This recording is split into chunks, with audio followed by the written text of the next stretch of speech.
अस्सलाम वालेकुम जी, मानी जी मौजा नहीं जी ऐन सारे मेरे भाई ठीक होंगे।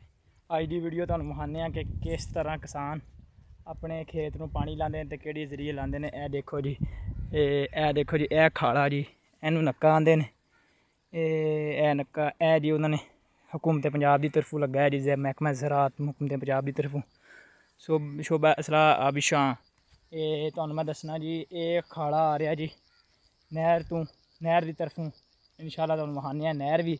ये खाला जी सरकारी है, सरकारी ये जी मुख्तलिफ बंदियां दी मतलब मुख्तलिफ किसानां की ज़मीन चों लैके ये बनाया जाता है।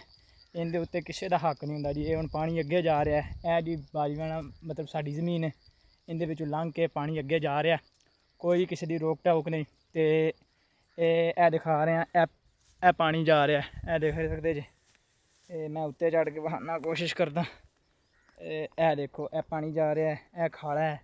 तो यह देखो, मैं भी जाना, मैं तुहानूं विखाना, विजिट कराना नहर का।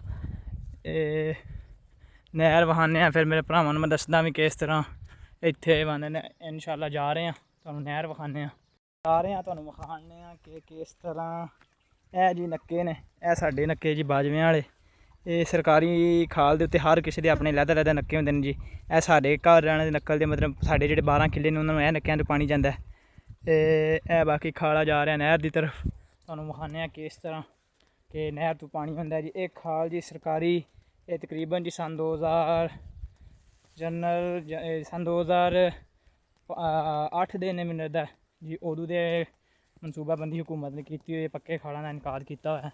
ये विखाने जी, विखाने तुहानूं हुण मैं विखाना कि नहर ते जाके किस तरह नहर तो निकलदा है, किस तरह किसानां तक पानी पहुँचता है। हर किसी ने अपने लैदा नक्के लवाए ने, देख सकते जी। कोई किसी दी हुंदा नहीं। इहदे च पटवारी हुंदा है, पटवारी आन के नक्का मंजूर करदा है जी। मंजूर करा के उत्थों फिर जी पानी हर किसान अपने अपने आसानी नाल ला लैंदा है। 6 एकड़ सफ़र करके हुण जी तुहानूं विखाने कि असीं मोगे ते पहुँच आए हां। यह देखो जी, मोगे ते पहुँच, यह मोगे के उत्ते एक ट्यूबवैल भी है जी।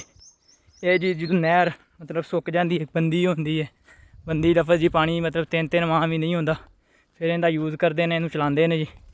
ये इंदा पैंप जा रहा है, ये विखाना तुहानूं मैं एक मिनट।